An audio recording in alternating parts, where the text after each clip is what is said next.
5 minutes. She'd get mad at me. Spending time on the computer instead. That's adorable. I was a little nervous. Oh, you were lucky to have that. All right, so let's go ahead and talk through the key. There's already a video of me writing this key. I only want to talk through it today so that I can let you know exactly what the rubric was in terms of deductions, common errors and deductions for those errors, so that you'll understand your exact grade. All right, so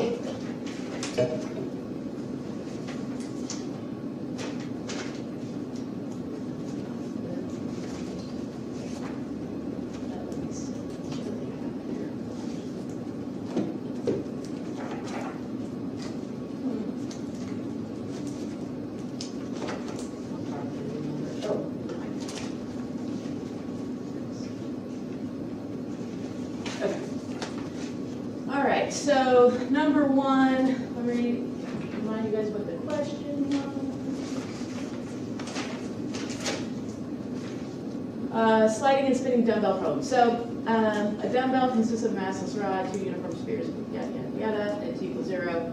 Left mass is given a sharp tap with a force magnitude F in the y direction of the tap lasts for a short time, delta t.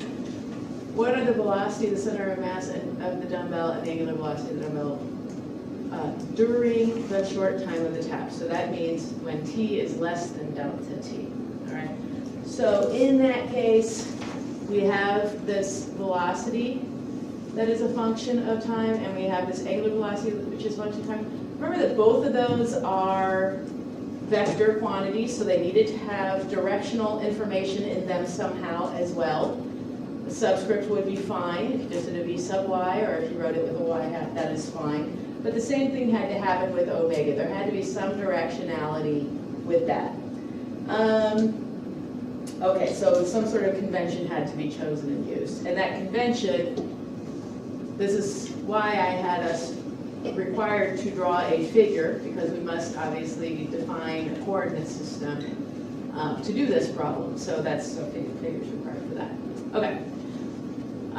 So I'm going to let you guys watch the solution of that because I want to use this time today for something else. But if you didn't get this as a function of time and you just had it at delta t, that was a small deduction.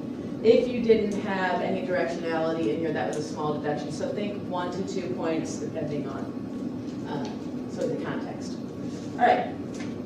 And then for part B, the question was, what are the locations of the center of mass and angular displacement of the dumbbell as functions of time during the tap?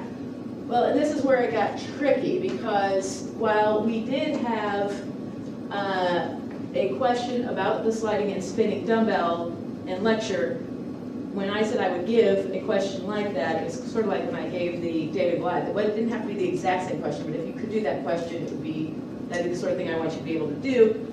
But some of you thought that it was going to be the exact same question, so I think you quit reading the question at this point, and you just answered the question from the lecture example.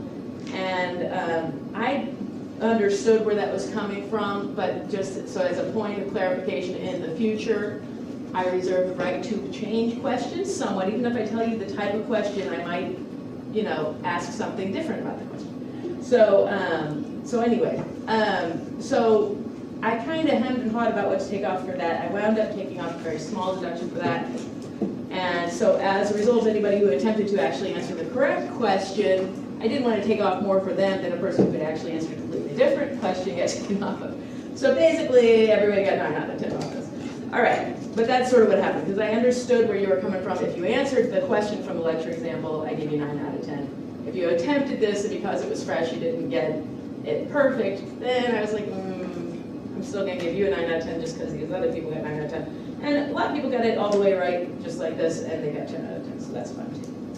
Obviously. Same thing happened on C. So doing the wrong problem was -1, and everything else, I'm going to have different things that I took off for, but in the end, I wound up taking off no more than 1 point for anybody who attempted the correct question, because even if you'd done the incorrect question, I would have given you 9. So that was a tough one, but in the future, just remember that I can tell you what I'm going to ask, but I still want to see you doing stuff real time. So my intention here was that you would understand that problem, but I could ask you a question that, anybody who really knew that problem well would be well prepared to take us there. So, okay.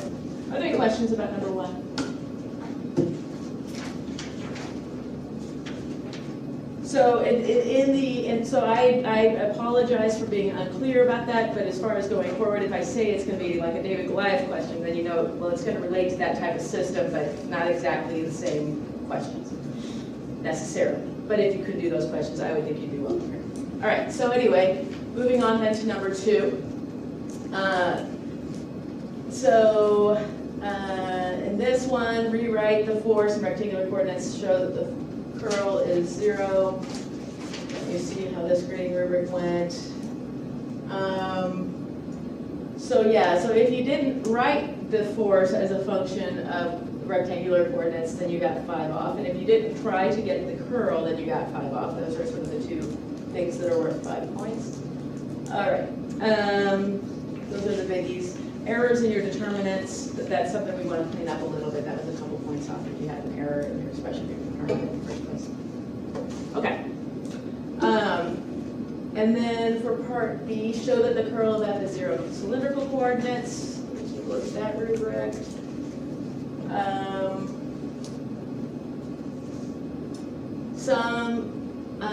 The only error that I have marked down here that I took off 3 points for not using the force in cylindrical coordinates on here. So I'm not sort of matching the force to the coordinate system we use. Okay, and then part C, there are 2 conditions that must be met for a force to be conservative. If you only mentioned one, then you got 5 points because this is a 10-point problem, so they're each worth 5 points. All right. And then for part D, number 2, so find the potential energy. The only error I have marked on here is, again, -3 points for if you had done something in rectangular coordinates, but not specified what you were doing. So if for some reason there was something done in the x direction, instead of the rho direction, without being commented that I'm going to imagine that my point of interest was initially on the x direction, something like that, on the x-axis. But if that wasn't mentioned, it wasn't general enough. So, all right. So that's the solution, and if you want to see it worked out real time, those are available in Canopto forms. Are there any questions at this time? All right, but overall, all I can say is everything looks good. Looks good.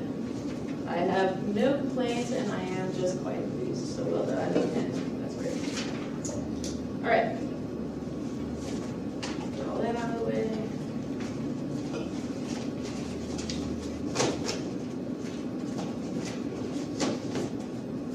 So let's go ahead then and finish our chapter. I'm so excited that today we're going to finish the chapter on oscillations, because that means that next time we are going to start Lagrangian stuff. Chapter 6 will be on Lagrangians. So we are going to finish up chapter 5 stuff, and I also am going to talk about the homework. But I'm going to go ahead and finish chapter 5, and then we'll talk about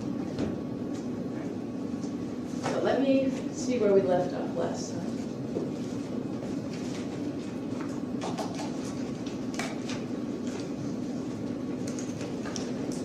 All right, so last time we did some really important stuff last time. Maybe I'll start even before that. Talked about resonance and different characteristics of motion and resonance, and that was good stuff. And today we're going to continue talking about the Fourier series. So what the idea here is, we're going to talk about whenever we have a system that is oscillating, that is driven by a periodic driving force, then I would like to be able to find the solution for that system, meaning x is a function of time. So this force, remember this is actually force divided by mass. I could draw the three-divided diagram again if you want. The idea here is we're talking about the same old physical system that we've always been talking about. or any system that can be modeled that way, which is many. So when the object's still moving out there, and let's say this is x equals 0, the equilibrium position, at that point, free body diagram, weight and normal force, but I'm going to imagine that there is no surface friction, so that's not applicable to the resulting motion. There will be no y component of motion, and the y component and the x component of motion will not depend on any way of these forces in the y direction. All right, so what I do have is I have the restoring force from the spring, and I do have an air drag force, or maybe this is happening inside of molasses, or some sort of drag force that's of the form, for this particular case, that's linear in velocity, but again, mathematically, that is something we would be able to solve for other functions as well. And then we have this driving force, f of t. And f of t, that's that external force. I don't want you to think that's the net force, that's the external force. And if I divide that by the mass of my system, the inertia of my system, then that's what I'm describing here as the driving sort of force. And if I had a case where it's periodic, that means it repeats in time over an amount of time, the period, which we're going to represent with tau. And so that for any time t, the force at t plus tau will be equal to the force at time t. And then I wrote an expression of all the conditions that hold that condition, all the functions that hold that condition, and they are the cosine and sine functions, where the angular frequency is equal to either 2 pi over tau or an integer times 2 pi over tau. All right, so then we wanted to use the Fourier theorem. So any periodic function, f of t, can be expressed as a linear combination of these periodic functions. And this doesn't apply just to functions, it can apply to our situation in which it's not a function because it's got sort of these, more like a distribution, it's got these things that are called theta functions, discontinuities all over. All right, so that's where we're going to pick up today.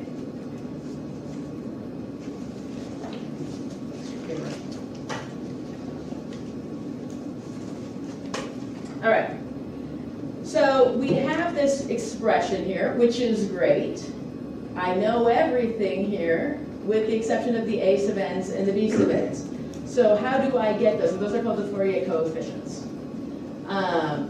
So let's go ahead and tell you how to get those. And maybe you've already learned how to get these as well. You just finished an assignment on this? Perfect. That's what I like to hear. It's a little odd because I'm right-handed and I don't have my notes over that. Okay, so the coefficients. Let's go ahead and get our expressions for the coefficients. First of all, b naught, because this does go from 0, obviously the sign of 0 is always going to be 0, so you're free to allow b sub 0 to be equal to 0. It can be equal to anything, and those terms will be equal to 0, so may as well make it 0 to be double clear. And then a naught must be equal to 1 over the period times the integral, or minus the period over 2 to the period over 2, of f of t dt. All right. And also I've got solutions for the b sub n and the a sub n. And I'm just going to give them here to you because really this is just about using them in this class. 2 over the period times the integral from minus tau over 2 to tau over 2 of f of t sine n omega t. And we'll do an example of these in just a moment. And this holds for all n greater than or equal to 1, just greater than 0. Right. And a sub n. Also 2 over tau, integral from minus tau over 2, tau over 2. F of t sine. Wait a second. My a sub n is showing cosine. cosine.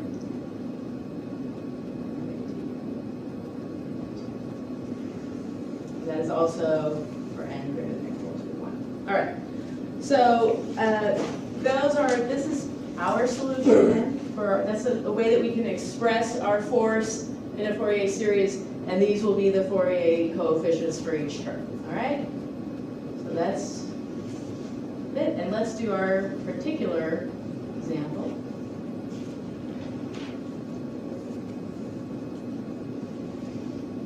That's the important stuff. All right. So in our particular example, we are going to have a rectangular pulse that repeats in time.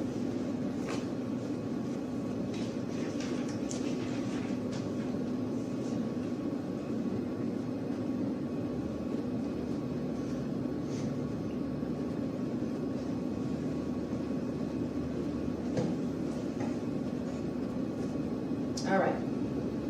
Okay. So in this case, we have, I've already drawn it, but this is the situation here.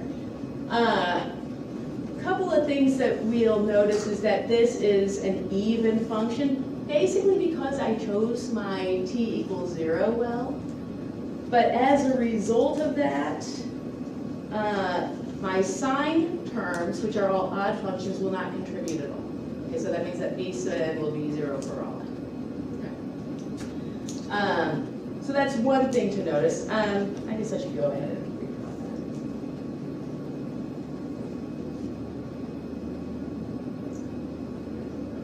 that. So your book wants us to draw the specific case where we are going to have the period will be equal to 1 unit. The maximum of the f function will be also equal to 1 of its units, and the length of each pulse will be 1/4 of that period, or 1/4 unit. Okay. So in order to draw that,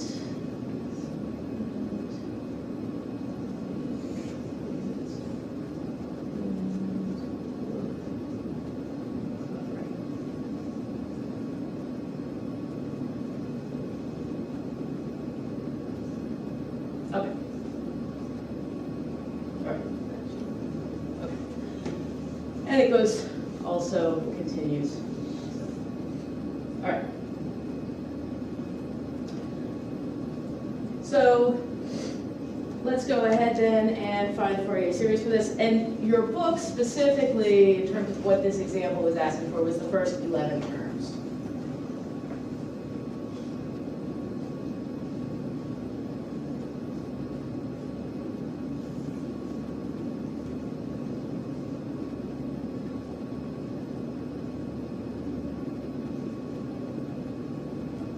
Okay.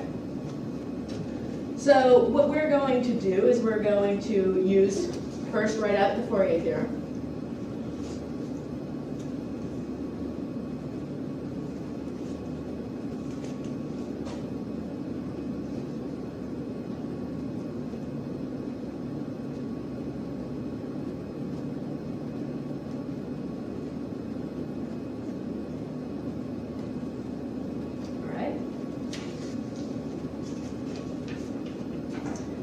And then let's go ahead and say, okay, so that's going to be my Fourier series, and what I need to find now are my constants.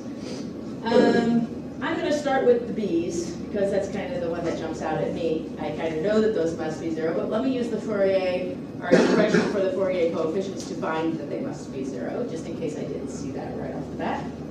So in this case, b naught, I can let b equal to 0, so I'm going to start in with the b's.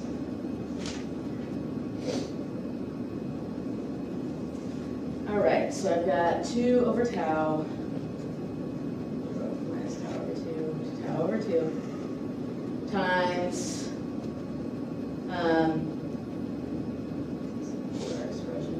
bn. So bn is f of t. So in this case, I am going to actually, well, that's fine. Let me just go ahead and write it as f of t. I'm sine.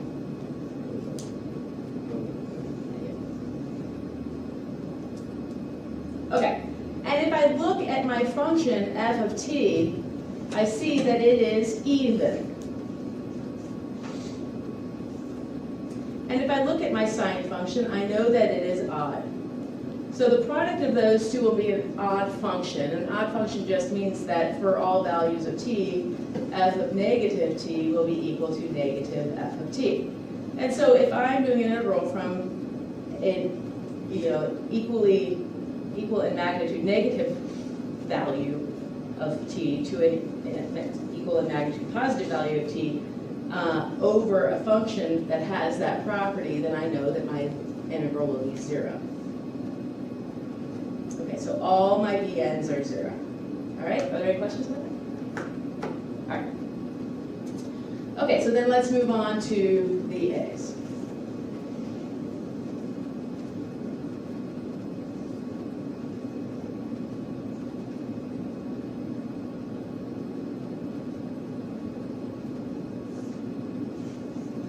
All right, so I've got 1 over the period times, well, an f of t is going to be a non-zero constant from negative tau over 8 to positive tau over 8. All right, you guys agree with that? So in that case, I can just have that as a constant that comes out front, and by the way, its value was 1. And then I just have to integrate the time where this is non-zero, which is from positive tau over 8 to negative tau over 8, which gives me tau over 8 minus negative tau over 8, also known as tau over 4, which would just be 1/4 for this particular case. By the way, we can remember that tau is 1. And I get a value of 1/4 for this particular case. All right, now for the a sub n's.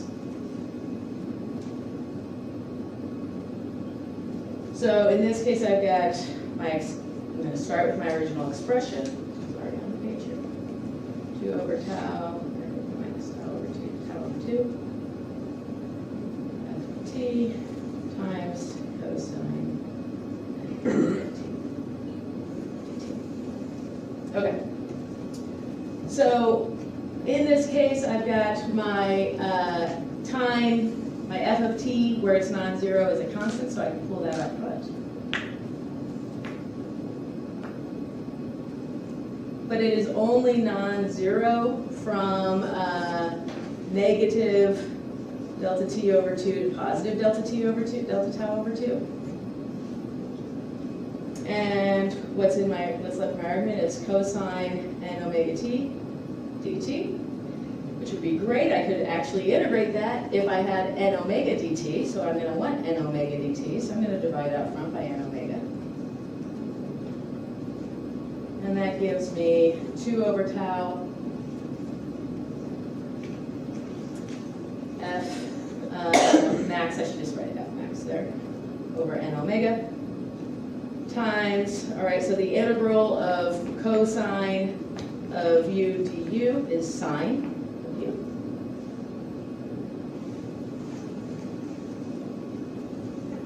Where t goes from negative tau over 2 to tau over 2. Now, sine of the negative is just opposite of the sign of the positive, so let's just write that as f max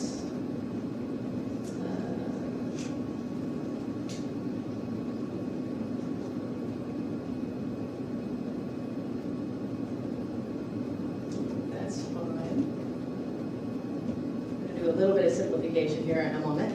All right, so that's times 2 sine n omega t. N omega, I'm sorry, delta tau over 2. Which is really good enough. You can do some more simplification with that if you'd like to. But we already know what these values are. We can just sort of plug and chug. The only thing that's not known is that omega is 2 pi over the period, which is 2 pi, and that allows more simplification here. I can go ahead and show that.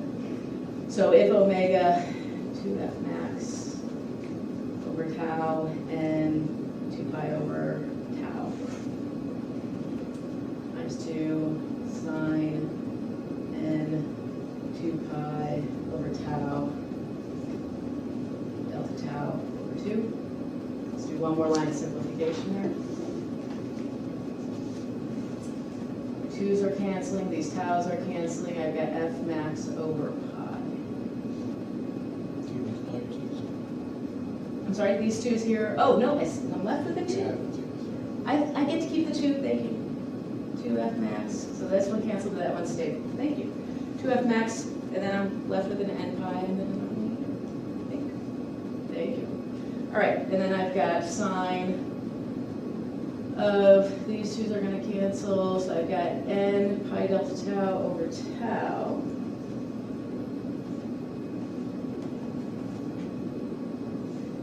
Which I could plug in for delta tau is going to be 1/4, tau is 1. And then for each value of n, I can just sort of plug and chug and find my values of an. So for instance, plugging into a calculator, you would get 2 over pi times 1 over the square root of 2 for a1. 1 over pi for a2, so on and so forth. Now we're just on the calculator. Okay, so that would be the solution to that, and I'll leave some of that for you to do on here. All right, but nonetheless, it's just, I wanted to illustrate to you, although you might already know it, it's not that difficult to do a Fourier, to take a known function of time, which is periodic, and to replace it with a Fourier series. And it is useful to do so. All right, so the next thing I'm going to do, I am actually going to do something I normally don't do, but in the interest of time, I might just talk you through this, because your book makes a big point about how it's optional to know these things, which is kind of true. So I'm going to take you through my rough notes and talk you through them so that as you read the book, it makes sense to you. That's my goal. All right.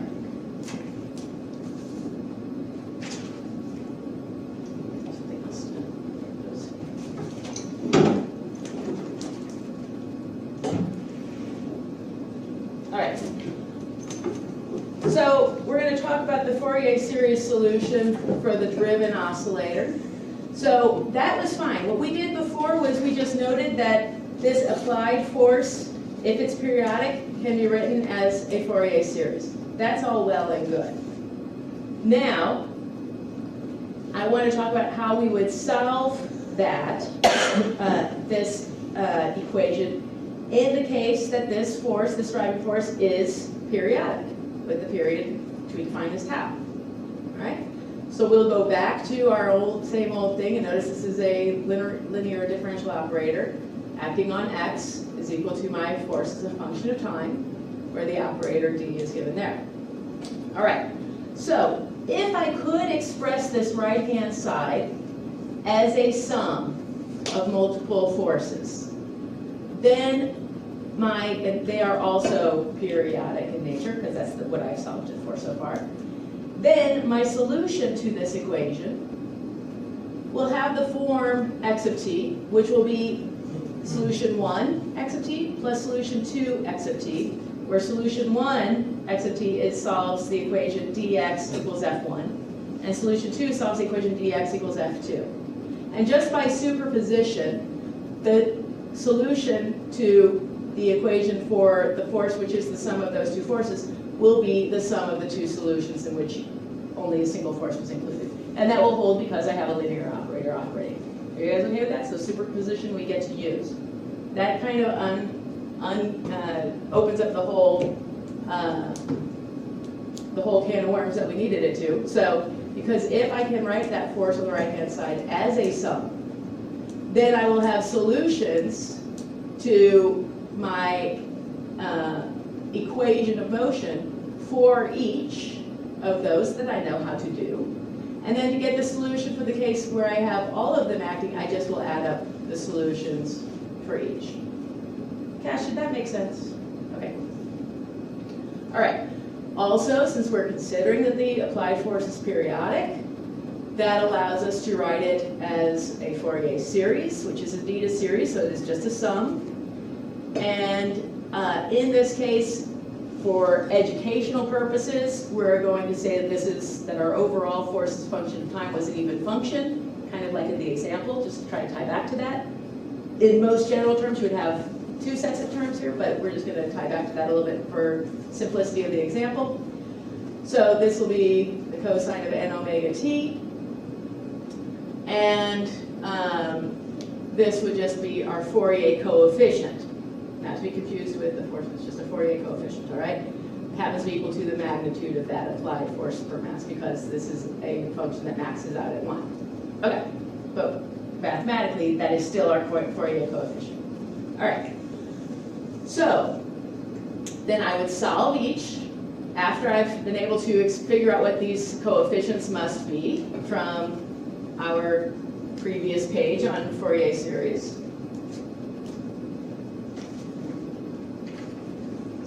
So we are going to assume that this force as a function of time is what is given. From that, I am able to find Fourier coefficients, because that part is known, and then I can write that as a series, as a Fourier series like so. Are we all okay with that? So assuming f of t is given, then I know how to do that. All right. Then I also know that this is a case of a damped driven oscillator. Each one of those, each equation for each n, I have a different f sub n acting, right? So my solution to each one of those is the solution to the driven harmonic oscillator that's driven by a harmonic force. And the solution has this form, which we've already solved together. Except in this case, the amplitude has the usual form, except it has this Fourier coefficient that must appear in the numerator, because it's right there. So that term must have that in it as well. That's okay, we already solved for those. So now I can get my a sub n's, and I can also get my del sub n's as well, all right, from things which are known. So I pretty much have my solution, because my solution for the actual motion will be the sum of each of the n solutions added together, which is written here, all right? So since my force as a function of time is known, I can find my f sub n's as Fourier coefficients, which I know how to do.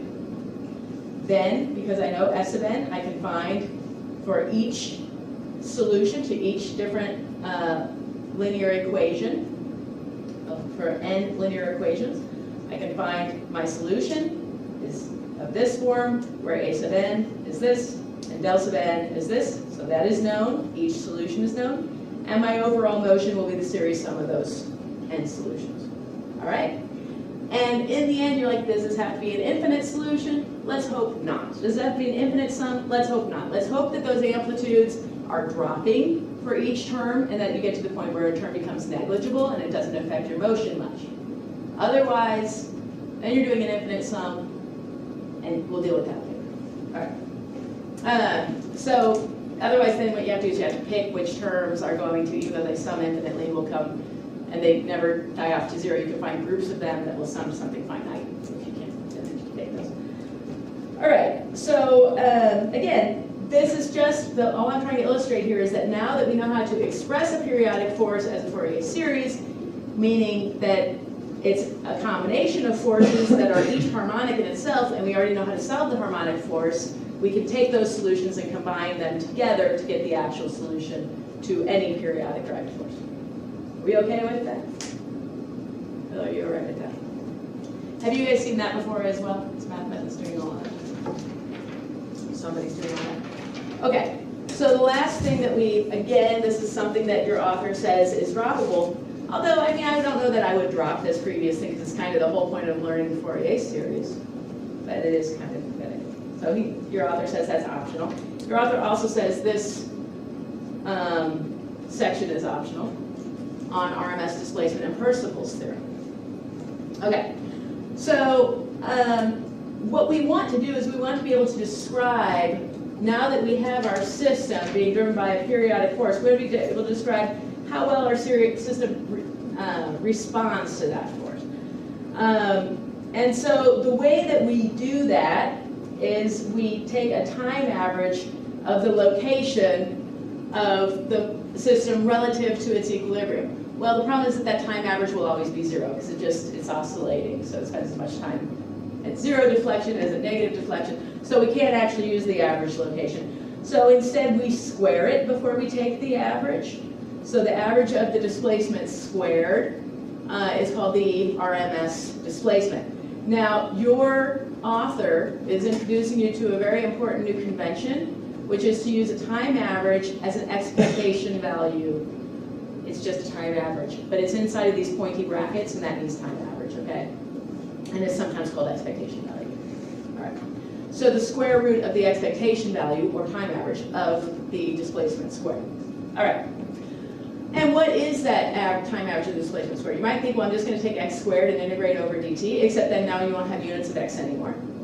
So what you'll need to do is divide by some time. And you might say, well, if I do an infinite integral, I can divide by time elapsed. That's fine. But it will give you the exact same value for the time average value of x squared if you just did it for one period of the driving force. Right? So that's what we're going to do, is we're just going to take our integral over one period of the driving force and divide it by the period of our average of x, our integral of x squared dt over one period of the driving force, and divide it by the period of the driving force. And that'll give it to us. All right. So this will be the same as the time average over any number of periods, including an infinite number. All right. So now we know that our x as a function of time will have this form, because it'll be the sum of the solutions for the case where my force could be written as a Fourier series. And in this case, again, I'm just leaving out the sign terms for mathematical simplicity. In theory, you would have this other set here, but we're sticking with our even function for our force as a function of time, resulting force as a function of time for this level, all right? Okay, so in that case, if I try to find the expectation value of x squared, which is the RMS displacement of my system from equilibrium, I can just go ahead and make a substitution. It's going to be the integral 1 over tau times the integral of x times dt. Now, x times x is written here because x is the sum over a sub n cosine omega t minus del n. And the other x has to be its own sum, right? Because I write x as a sum over n, and then I write x here as a sum over m. X times x, okay? But I can pull that sum out front just for mathematical simplicity. All right? Okay.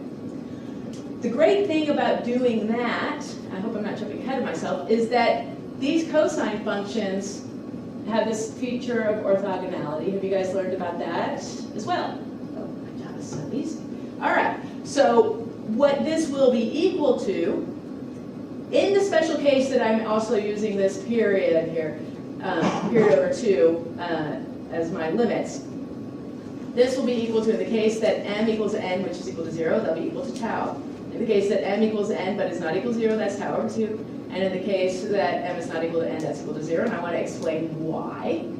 Well, in the case where it's 0, it's easy because you're just integrating over sort of a constant. But and that will give you tau. But this guy here is not as trivial. And the reason for it is because in general, if I take the integral of the cosine of nx cosine mx dx from negative pi to pi, which isn't exactly what I'm doing over here. I'm doing it from negative pi over 2 to pi over 2, but okay, same thing.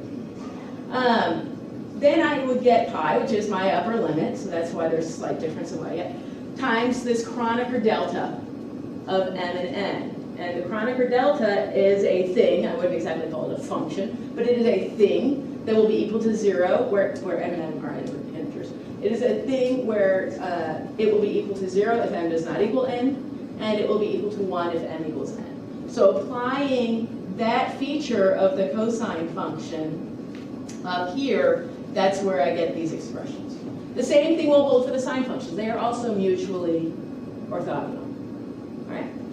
And in terms of what's actually perpendicular, that's a Hilbert space thing that we'll talk about when you're in grad school. All right. Because you're saying something must be perpendicular to something. Did you guys learn what's perpendicular to the other thing yet? No? All right. That's good. Like, what are the things that are perpendicular? And in what space? Because it must be n-dimensional, which is kind of hard to think about. That's cool. We were allowed to use the term perpendicular. we have to say orthogonal. But orthogonality means that they're perpendicular. Something's perpendicular, right? So the states that they're represented. All right, so if you want to learn more about that, look into Hilbert space. You can check it out. All right, so these two functions are called orthogonal when m does not equal n, and so as a result, this expression for the RMS value of the displacement becomes quite simple. It's just going to be a naught, where that's the amplitude of the n equals 0 motion, plus 1/2 times the sum over a sub n squared, where those are the amplitudes of the nth motion, where each of those are the motions for the case where just the nth component of the nth term of the force was present. All right, there we go. All right, so that's kind of amazing that, wow, this was I kind of saw it coming. Yeah, this would allow us to do a bunch of math and solve for motion of these types of systems. That's great. But also something so simple to come out in terms of measuring the overall response to my system for the applied force. That's kind of cool. All right, and that's called Percival's theorem, and just tells you the response of the system for a particular periodic driving force that can be expressed as a Fourier series. So that's what I've got for you today. So we are done. We're going to start Lagrangians next time, and what's going to happen is we have 2 more homeworks coming. One is going to be over some of the energy stuff and this stuff, meaning the oscillation stuff, and one's going to be over Lagrangian stuff. And I'm still writing this one, but I can make it available as soon as I write it. One will be due the Monday after Thanksgiving, so don't do it. Don't wait till Thanksgiving break. Get it done before Thanksgiving break. And the other one will be due the following Monday. All right, so you'll have plenty of time to work on both of these, and I will publish them as soon as they're available. All right, so look for an email. All right, so yay, we're ready. Lagrangian. All right. So we're done with Newtonian mechanics. Hasta luego, Newtonian mechanics. See you next time. Have a great weekend.